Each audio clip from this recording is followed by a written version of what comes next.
Hello, everybody. I was having some trouble with that tonight. Hi guys, I'm Laydee Felana, CEO and founder of Endure Entertainment. When you think of clean entertainment, think of Endure Entertainment. When you think of Endure Entertainment, think of clean entertainment. The Endure Entertainment television personalities. We are the A-Team. We're more than just a team. We're family. Look at all of the different syndicated podcast directories we are on. Go ahead and download those apps so you don't miss our shows on the go. Endure Entertainment LLC started October 2021. Now we're in 17 countries outside of the United States. Featured in CBS, Fox, and NBC. Gospel Choice Music Awards nominated for Independent Broadcast Network of the Year. We do more than just TV. We also do virtual concert extravaganzas. Our last one this past January was off the chain. You can look at our shows, virtual concert, and TV 24 hours a day, 7 days a week at endureentertainment.live. Radio. Next coming up is going to be the radio station of the year on Endure Entertainment. Ever thought about having your own show, television, radio? Would you like to get some exposure with your radio edited version of your performing artistic abilities? Take a look at Endure Entertainment.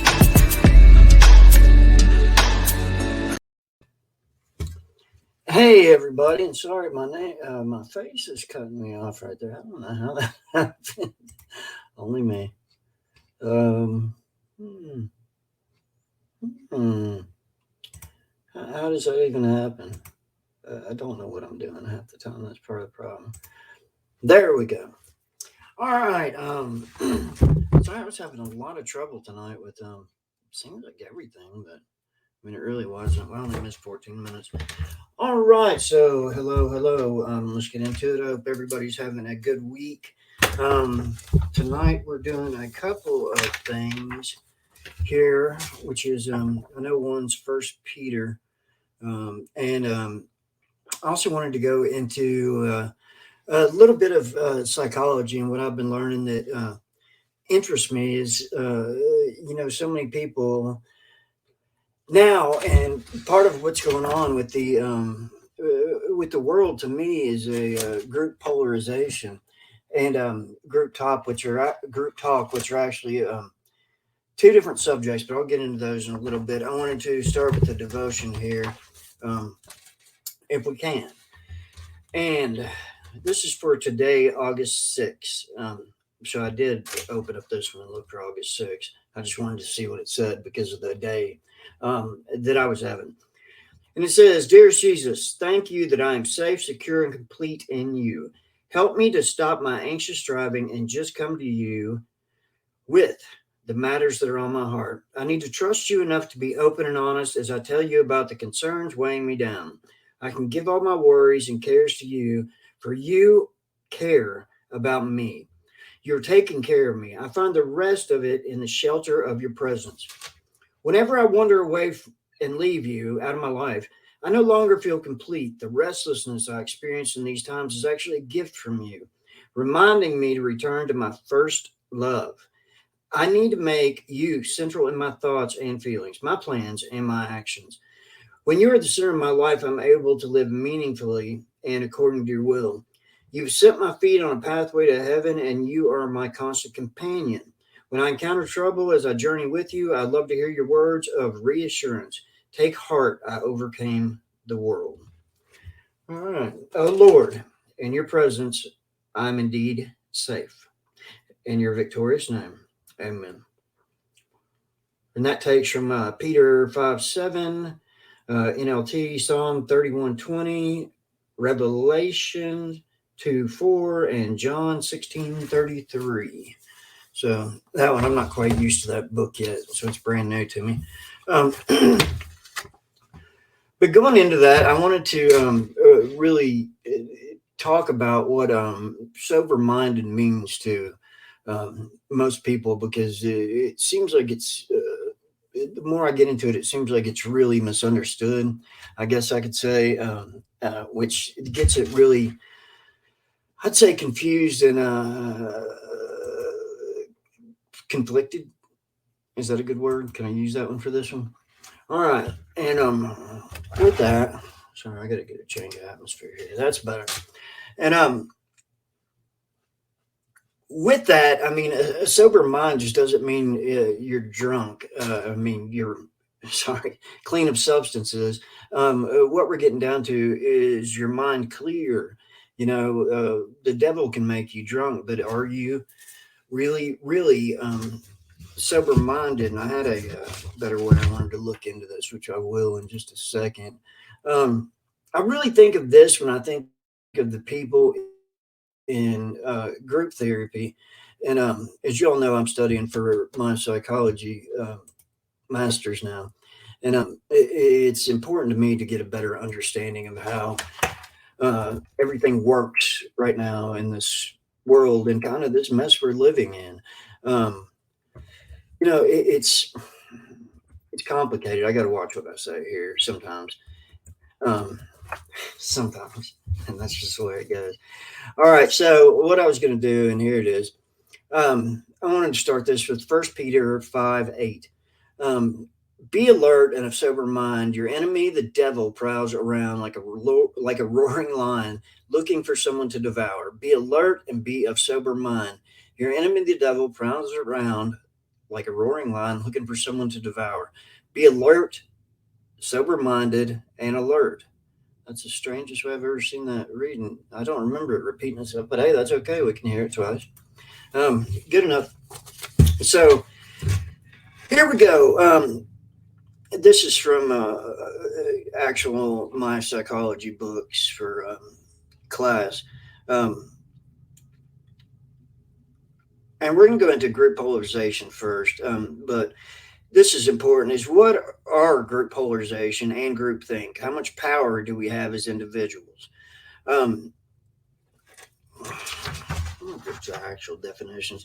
This goes into prejudice with group polarization and groupthink as well. And we end up with how leaders, for example, over the years, Jim and Tammy Faye Baker, Jim Jones, you can think of Adolf Hitler if you want to try and keep that out of my mind.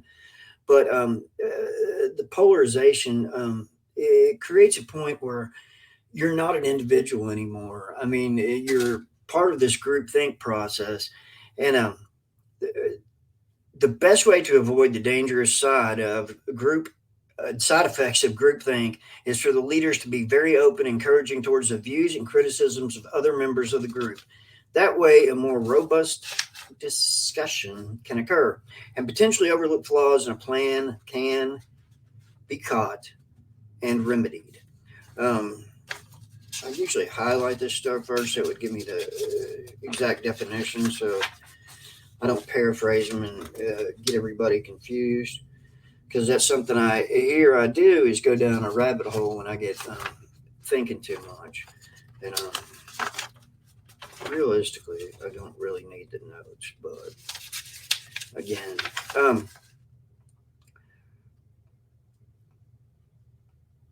okay.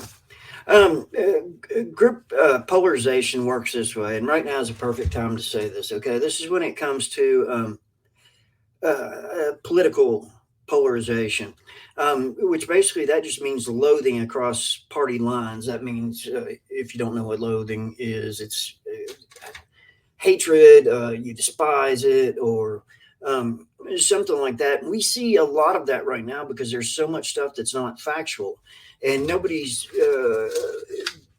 going into like actually looking at facts. Instead, what they're going into is saying, well, whatever Trump says is right, whatever the group's saying is right, because that's where you get stuck in the group think.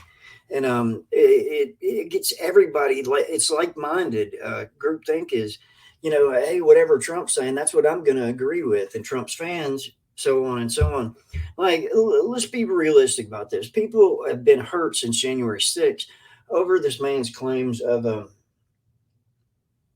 the election being stolen.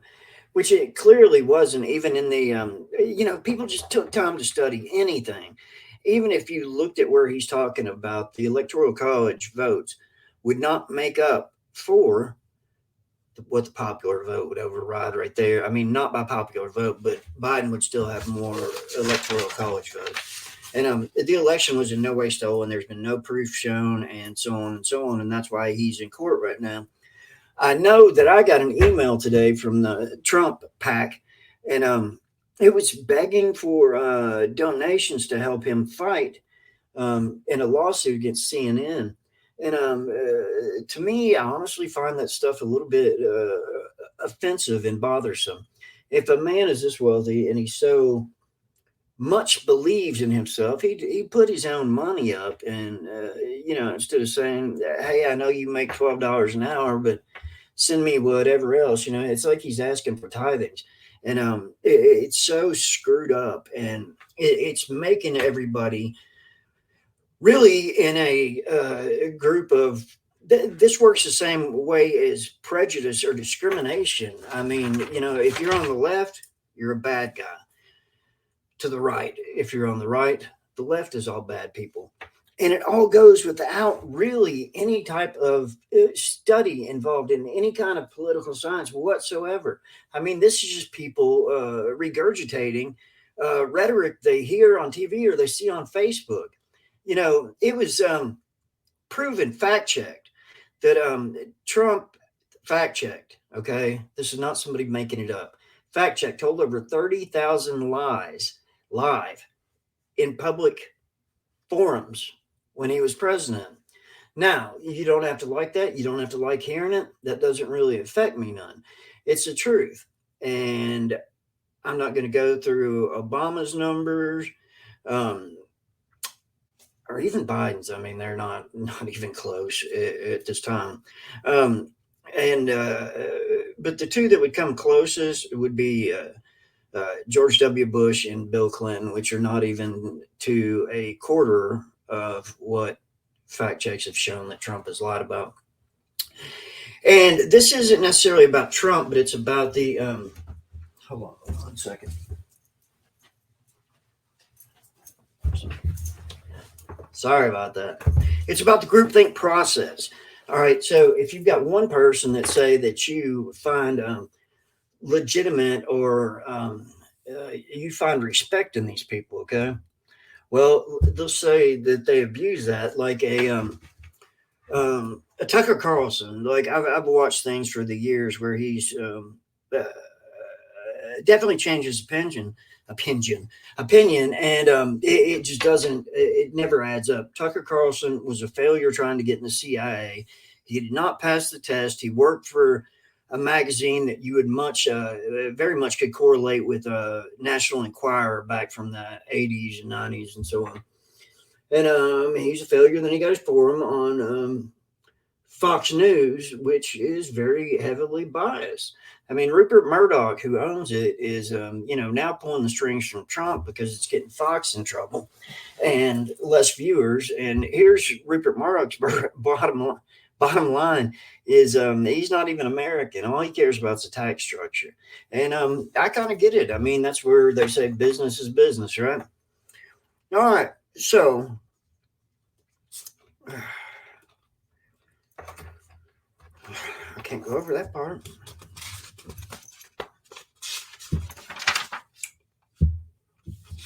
Trying to figure out what I can go through without offending anybody, even though it's fact, but still people get hurt over the smallest things, and it's just the way it goes. All right, so here's what group polarization can feed. It can feed extremism and even suicide terrorism. Analysts of terroristic organizations around the world revealed that the terrorist mentality does not erupt suddenly on a whim. It usually begins slowly among people who share a grievance. As they interact in isolation, sometimes with other brothers and sisters in camp, their views grow more and more extreme. Increasingly, they categorize the world as us against them. True. Given that the self-segregation of the like-minded polarized people, A 2006 U.S. National Intelligence estimate speculated that operational threat from self-radicalized cells will grow. And that is what keeps happening. And what I always like to tell people is cause and effect. I know I'm not doing that great tonight because I've got this so jumbled together in what I can't say and can't say. Um, when I bring that about, you have to think about it. And I can go back to cause and effect on everything. This includes women's rights. But let's go back to the Tulsa Race Massacre of 1921. That was a reemergence of the Klan that got a bunch of people like-minded in that group, which became polarized and became groupthink as well. So they didn't know what was right and wrong because they were so mind warped that they were just going by whatever was told to them. I mean, that's as simple as I can possibly put it. So does that make it right or wrong? To me, I like to be an individual, and I have noticed strictly. Look, I'm 46 years old. I can. I don't have to speak like a child anymore that'll get in trouble for it. So what happened to make this reemerge in recent years? I just gave you a cause and effect. Estimated once at 30 people were killed in the Tulsa Race Massacre, and then it's estimated at 300. Nobody knows because some bodies went in the river, some were in mass graves. It's still not been figured out to this day. I know there's new excavation ordered. But what started this was based on a lie that somebody made up. And, well, not somebody, a lady made up and basically false accused a young man of doing something that he didn't do, and they were looking forward to a lynching. Is that groupthink and that group polarization kept going. That's all they were interested in, is basically taking the law into their own hands on this kid that didn't do anything, which, by the way, they never found him, they never caught him. And he got away and disappeared, but that's after a whole community in a 100,000 mile city, about a 10,000 unit community was destroyed. And that's the truth. So what does that get me at right now? That takes me to the last 6 years. Okay. And this is what people are going to love to argue with me. And really, this is one of those where I can strongly say, I don't care. Just bring it on to me. Bring it on to me privately. Don't take it out on Endure, because I don't speak for Endure on some of my views. With the last 6 years, you know, I could remember a specific, and when I say get down to root cause and effect, I can remember specifically when Trump refused to denounce the Proud Boys, which are just an offshoot of the Klan. I mean, all he had to do is say, you know, I don't agree with them. My people, you shouldn't agree with them. You shouldn't go with their stupid far right wing mentality nonsense. I mean, conspiracy theories left and right. Instead of, I believe correctly that Trump said, you know, there's good people. That's enough to say, to add, but there's good people. One of them did something wrong, but they're good people. Not if everybody's like-minded. That's where that excuse doesn't hold water at all. Now let's get up to, I barely want to touch on this one, but the Roe versus Wade thing. I'm not going to say my opinions on abortion. I think it's very, very disgusting that some people use it as birth control. I can't say that. But what that did is the overturning of it, they also made it very vague and very blurry in what exactly was going to change. You know, to me, I'd said in talking with my sister and a few other people that this is going to open up the floodgates, and it absolutely has opened floodgates. I mean, now there's, I think it was Walgreens or CVS and these different places that, you know, are kind of all making up their own laws, because as broad as they made that, you've got trigger states, which I don't know if anybody understands what that is. But then you've also got other states like Kansas, who basically they don't have to overturn it if they don't want to, which is fine and dandy again. But what you weren't thinking in this is the inherent evil that can come from cheering on history and repeating history. and it gets really bad. Now, instead of going into this too far, what I will tell you is that it's getting to a point where people that have molested people, even incest, it could get as bad. Some of these guys, one in Texas, one in Florida, is suing for back child support and for child custody. And there's another one in Texas, but hopefully that goes nowhere. But to the bigger picture, and it's going to keep growing. That's what happens when you open those floodgates, And then, of course, then we've got flooding in Kentucky. That's, God bless them, man. I think the totals were up to somewhere around 40 today. I know they found 3 or 4 more bodies in a river up there. And since I am from Kentucky, I could explain that all, but that would take a whole other episode. In the mentality of the hills, and people are just not wanting to leave there because of looting in other parts of Kentucky. There are people running to Hazard, Perry County, Jackson, many others, just to go up there and loot. And it's a crazy situation. But there's also, on the good side, Jesus has called people in there to bring water, cleaning supplies, help these people clean up what they can salvage. But this is going to take a long time to clean this one up. And it's just, unpredicted national disasters that we don't prepare for, because everybody always, we all think that, me included. No, it's never going to be me. Well, I was wrong. It was me. Just last year, not even a year ago today, I did die and was sent home to die. It's never going to happen to me. Yeah, when it's right in your face, that's kind of, that's the harsh reality you have to understand. So, instead of going any more into that, what I was going to say is there's certain medicines that people need to basically stay alive. There's autoimmune issues, kidney issues, epilepsy, and even migraines. That there's certain medications that they're trying to ban now that would treat all these. And there's even MS drugs and so on and so on. So there's somebody's of childbearing age. Basically, again, another broad written law that they can't have these medications.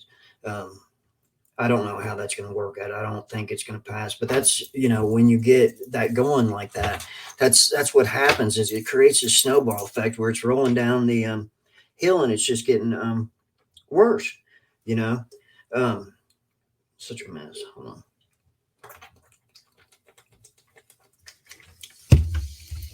All right. I want to move on from there. Okay. This is where I go into, there's like a million quizzes through the work I have to do. And it's like, sometimes I'm like, but that's a good one. Group polarization is most likely to occur in which of the following groups? A group in which little communication is possible. B, a group in which individuals share similar opinions. C, a group in which each individual has a unique perspective. D, a group in which individuals have not formed any opinion. That could go so many ways, but what I do know, and I did get it correct, is group polarization does not create new opinions, but it strengthens existing opinions of those who already agree with each other. This is where you get in your danger zone. When you got a bunch of people who are like-minded and the polarization kicks in, I mean, you're talking like the super church. Wow, Jim and Tammy Faye Baker. I mean, it's not a victimless crime. They robbed millions of people.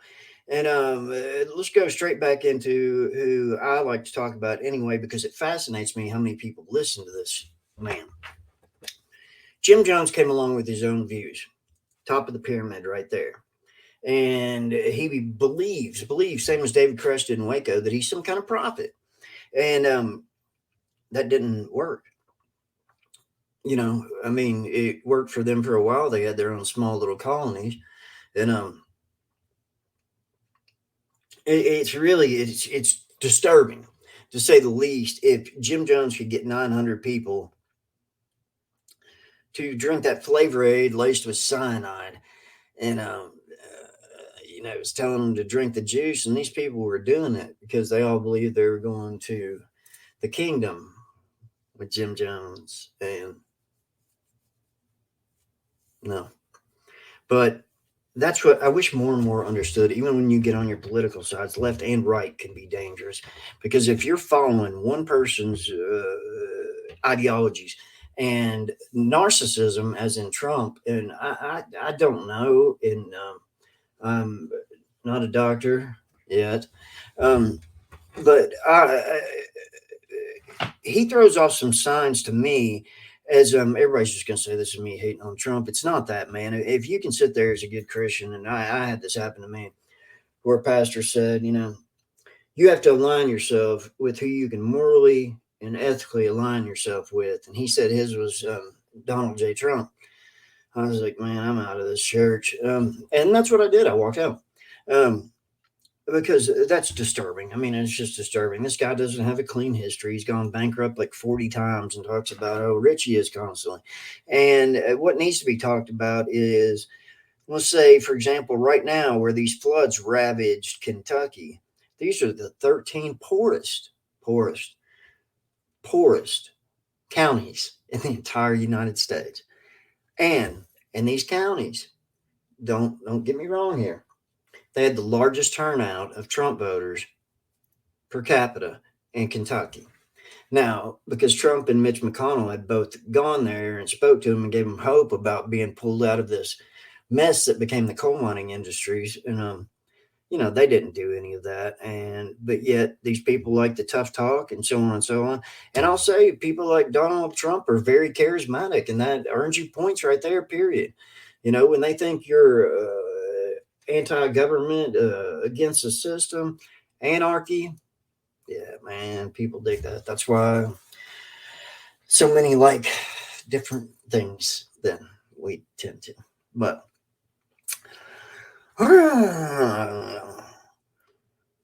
the point to remember: by connecting and magnifying the inclinations of like-minded people, the internet can be very, very bad, but also very, very good. So when people are spreading these videos around Facebook, and this is where it's going to go into a form of hatred and bigotry, realistically, when people are posting up their videos and their views of what they believe in, and people are saying, "Oh, this must be the truth. This must be the truth. This is showing us the end of the earth's coming because of government spying on us, this and that." Man, live your life. I mean, come on, seriously, come on, really. I can't say that. It's tough to believe that so many people spend so much time on conspiracy theories when they could be spending time, like I do. And this is not saying be me, but I'm saying I spend a lot of time meditating and taking baths and talking to God, and that seems to work out better for me because.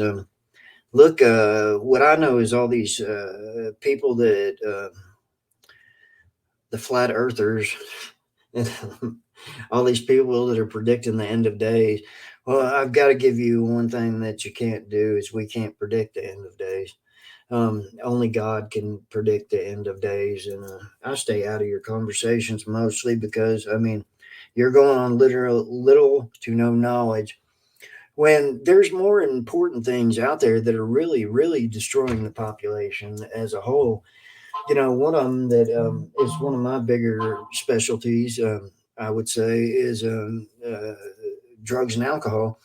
And it's getting to a pandemic level with how many people fentanyl's killing.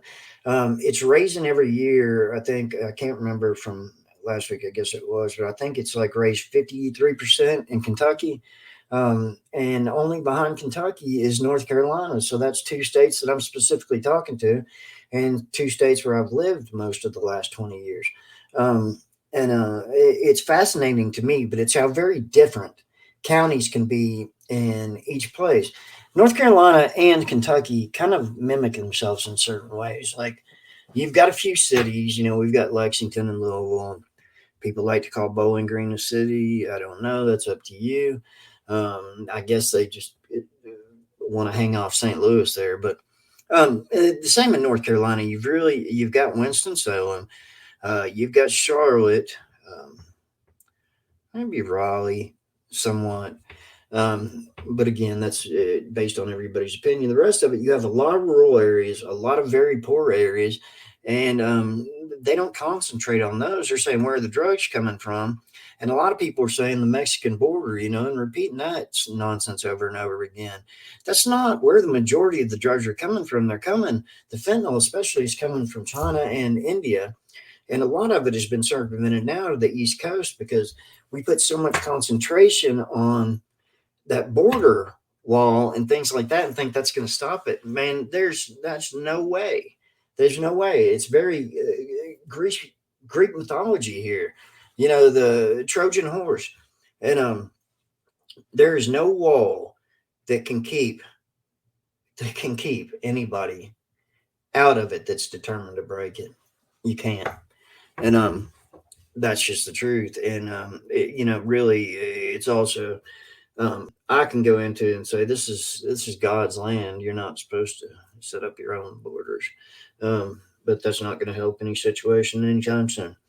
To me, I just find that as again polarization, and that's exactly what happened. And the Hispanics were getting blamed for everything that was going on when the Chinese and even the Indians were sitting over there, making more and getting away with it more. So, sometimes you create your own demons. And, I do believe in that. So, that's another damaging thing that can come from polarization. And, if you think about it realistically, like in any Muslims that I know are the most peaceful people in the world. They really are. So, but they get pigeonholed by one far right group that's, that's extreme Muslim, like extreme red state. I don't know a better term to call it. I know a better term, but I can't say it, so I'm not going to. If you think the Proud Boys represent the all of the Republican Party, that would be a failure on our part right there. And I very much mean that. And if you think these extremists, and if you think what, I'll get into that in a minute, but really, it's irresponsible for us to say, well, every Republican's bad because of this certain group of jerks out there that's making everybody look bad. They make the United States as a whole look bad. But that's where it gets hard. Because, I've not got the exact numbers, but I'm sure I could figure them out. Give me till next week on that one.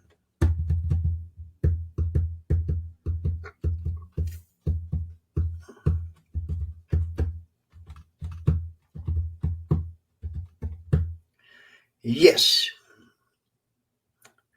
All right. In a recent study, the decision-making process leading to the ill-fated insurrection, they discovered that a soaring morale of the recently elected president and his advisors fostered undue confidence. And that is exactly what happened. And what nobody's thinking of is the families of those who got hurt and injured. Did they deserve this? And it was really, I don't care if you love the guy or not, you can't agree with everything a flesh man is sitting there telling you to believe because he says it. That's false prophecy. It's false witness. And, but you've got so many people that are just like, oh, no, that's okay. That's what we were supposed to do. Stop the steal.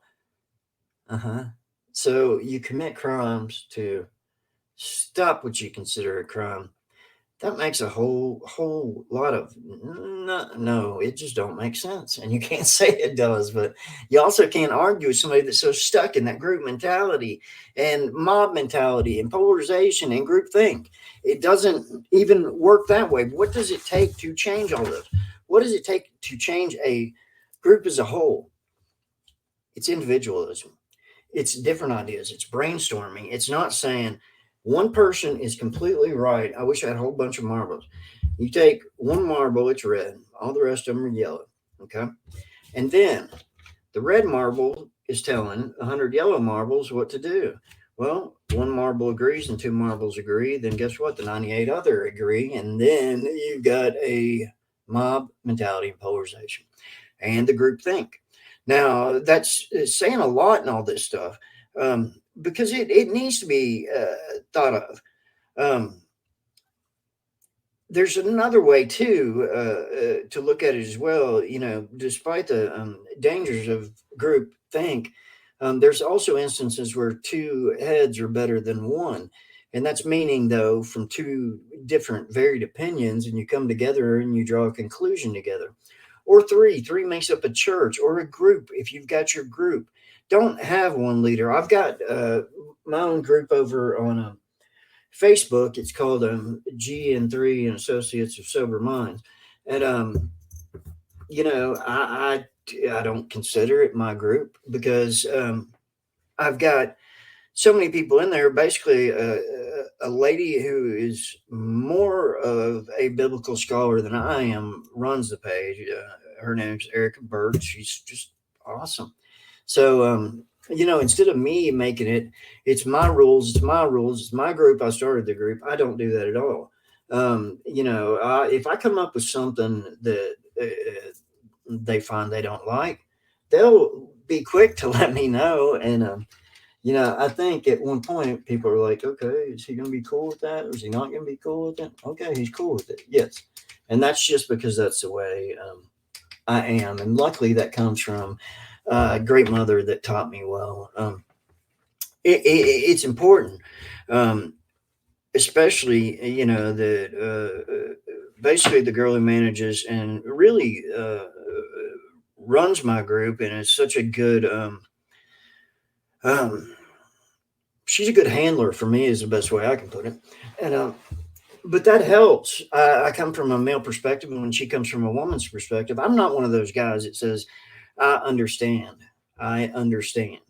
When it comes to females' issues, I can understand sort of things that when it comes to mentalities, but every mentality, bodily things, no, I'm never going to understand it. I actually really, really find a huge amount of issue with those that decide that, especially, man, right now, let's face it for what it is. It's older white men making decisions for women all across the U.S.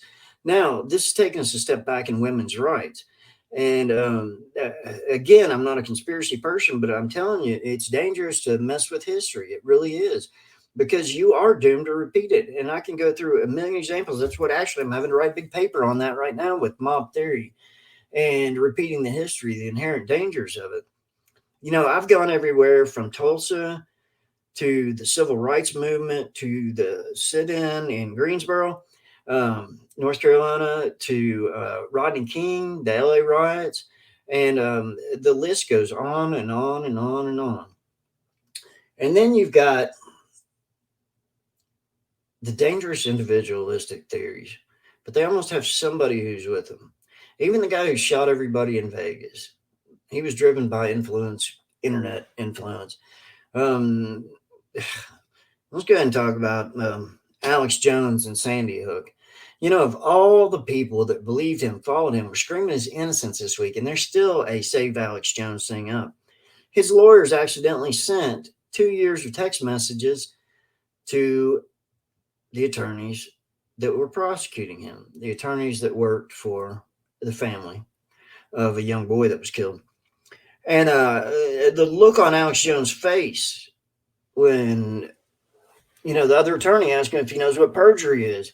And I mean, he kind of had this look on his face like, oh, but it's the truth. All of his text messages came out where he said he never mentioned Sandy Hook. And I don't know why he was saying that. But basically, if you don't know, he claimed that massacre at Sandy Hook with the school shooter was all made up and they were trauma actors. And he went on with this a lot for years. As a matter of fact, he got up till he was making $800,000 a day off his supporters. and doomsday people with all his products being sold. And you're talking like pills to extend your life when the craziness goes down. And it's all nonsensical. But if you're good enough and you're charismatic enough, you're going to have people believe you. So what's the inherent danger? It's false prophecy. What do you do about that? It's easy. You don't sit there and believe something just because somebody says it. This is a dangerous problem, especially when it comes to those that take advantage of it in the church. And there is plenty right now. It's ridiculous. You look at Hillsong, even recently, it has to get old to somebody besides me that, these people are claiming, do as I say, not as I do. And that's what it boils down to. And thieves, liars, but praise Jesus. And the way they do it, I know with my experience here in Kentucky, the way they say praise Jesus actually hits me kind of familiar from history studies, but it's praise Jesus, praise Jesus, praise Jesus. Yeah, I'm not even going to say what that takes me to, because really I don't think it deserves it. But there's commonalities in that are scary, and it scares me. I'm not a fan of Osteen. Very much don't care who is. But it's, again, even when it came down to the flood victims around there, he closed his church. Why? I thought that was a place of God. Didn't he want to protect people? Nobody pays attention to that. They just talk about how good of a job he does on Sunday morning. And I just had this conversation with a friend of mine. I was a little bit speaking in riddles on that one, which I tend to do. But, when you get that group mentality, and it almost turns into like a little mafia of its own. You can come in, but you can't get out. I know, like,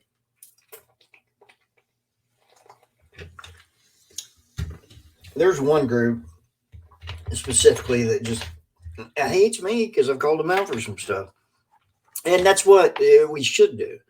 If we go along with it, I mentioned this last week, being a bystander does what for anybody? Nothing.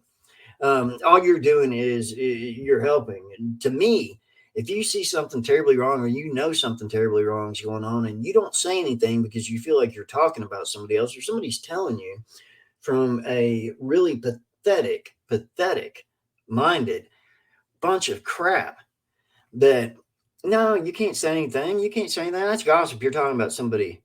No. What you're doing is you're sitting back and you're enabling somebody to hurt somebody else. And that's the truth. Now, me, for example, I will quickly say something to somebody if I don't like it. I'll try and do it the soft way at first. And I'm not saying like I'm the big brute that's coming in there with the baseball bat. But I'm not scared to say, hey, this is what you did. I know you did it. Even if they're sitting there lying about it. And people don't expect you to do that. They don't expect you to be called out. If you ever notice when you're watching the news and so on, like I saw an interview with Donald Trump where he's sitting down there, and this was with CNN, and they show him a clip of an rally he was at where he was speaking. And and he was speaking some kind of nonsense. I don't even remember what it was. It doesn't matter. But I specifically remember he tells the lady, no, I didn't say that. And she's like, you just said it. It's right there on video. And he's like, no, I didn't say that. It's fake news. I got computers putting words in my mouth. Fake news. And it's like, oh my God, man, really? I mean, it's this disturbing part there is so many people believe that. And what you're doing is he's gotten it so polarized that you are not looking at another option. I mean, when I say you all, I mean, a lot on the right are, some are not. You got to think Dick Cheney was, so heavily right. His daughter is doing a fantastic job in prosecuting Trump, even though that's probably going to cost her her own seat. But she doesn't care. She's a right and wrong and believes in the Constitution. And that's just the way it goes. I mean, she's what you would call a true American. It's like, I hate giving them too much time. So it's really not worth it. But in talking about all that, what I was wanting to get to, no matter what, is there's no true leader except for Christ. I mean, there's really not. And for me to say that, I know that you didn't hear me 2 years ago. I've got plenty of videos I need to put up and show of how just twisted I'd become from the spirits that I was poisoning myself with. And I get it. I've heard people say, well, you were just an alcoholic. No. And I was a child of God that did some very wrong things. And I ended up dying for it. But I'm back, and I don't think God brought me back to just be weak-minded and do whatever somebody's telling you is right because they're telling you. It's, again, when you all and anybody that listens, if you don't hear anything else I've said, pay attention to this. I have to go over this every week because I'm still seeing stuff about the Biden things. I forget what it is. I don't know. They've got some kind of slogan. But and the gas prices. Biden has nothing to do with the gas prices. That pipeline had nothing to do with the gas prices. That wouldn't have made a change. All it is a transport tunnel. That's what it does, is it transports. All right. So they're not making oil there. They're not digging oil there, or whatever you call it, drilling oil there. So again, this is global market pricing. That means the gas prices are based all over the world, not in America. Joe Biden's not the president of the world, and it's not his fault. This can't even be blamed on Trump. If it were the left side blaming it on Trump, no, it's not even Trump's fault. It's not. So pay attention to your other man, and don't play the blame game. If you want to be activist and you want to do something about it, do it. But do it with a conscience, and do it with morals, and do it with ethics. And me saying that, I'm very hardcore about that now. When you go from derelict to learning how to be alive again through Christ, it makes a big difference in your life. And in the what was it, Kurt Cobain? I'd rather people hate me for who I am than love me for who I am not. And that's very true. So, one last thing here, when it gets into the power of individuals, and this will sum it up for us tonight. I do thank you all for listening. I was very off tonight because I've just had so much to do. End of the semester stuff kind of, can I use that I'm 46 for a reason too? No, I'm a perfectionist. This is a problem. So let's say the power of individuals. In affirming the power of social influence, we must not overlook the power of individuals. Social control, the power of the situation, and personal control, the power of the individual, interact. People aren't billiard balls. When feeling coerced, we may react by doing the opposite of what is expected, therefore reasserting our sense of freedom and self-worth. However, committed individuals can sway the majority and make social history. Were this not so, communism would have remained an obscure theory. Christianity would be a small Middle Eastern sect, and Rosa Parks' refusal to sit at the back of the bus would not have ignited the U.S. civil rights movement. Technology history, too, is often made by innovative minorities who overcome the majority's resistance to change. To many, the railroad was a nonsensical idea. Some farmers even feared that the train noise would prevent chickens from laying eggs. People derided Robert Fulton's steamboat as Fulton's folly.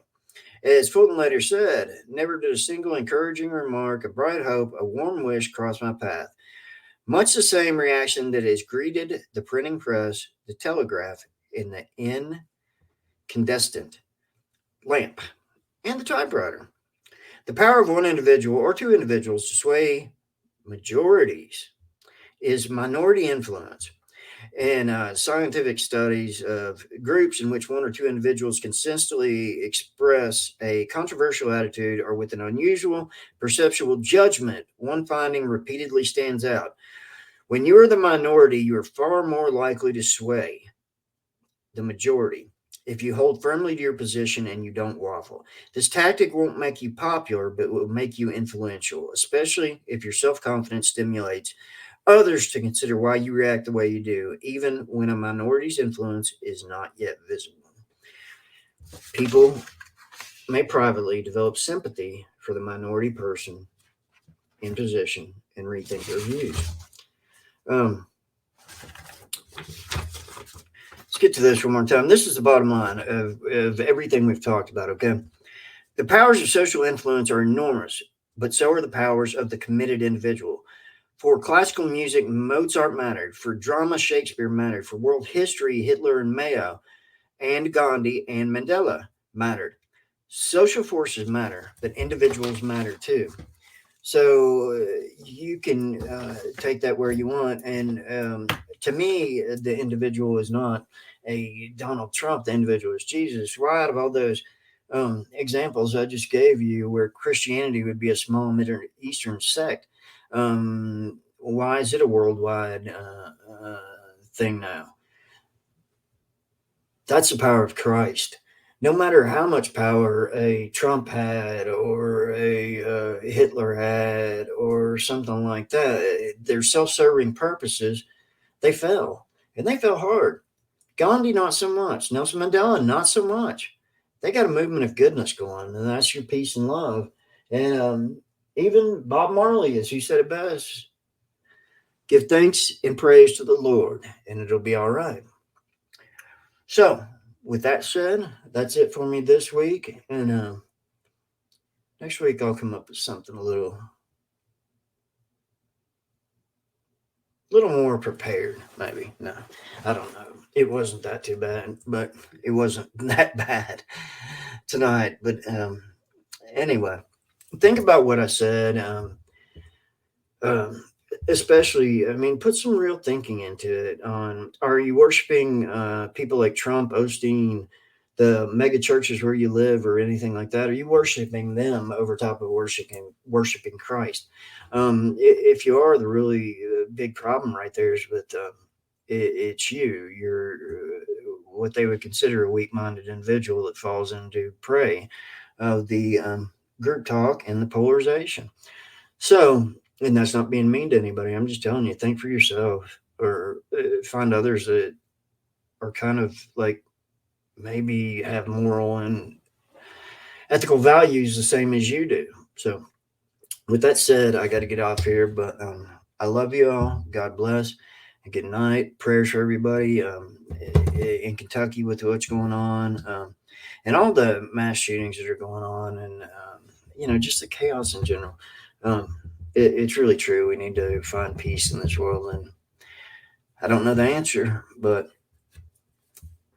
as once a doctor asked me, when he said he can't explain the way I was healing and stuff like that.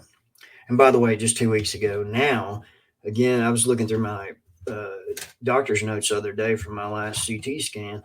And, I went from last year having lesions all over the place in my liver. That's where they were saying I was going to have it was going to kill me.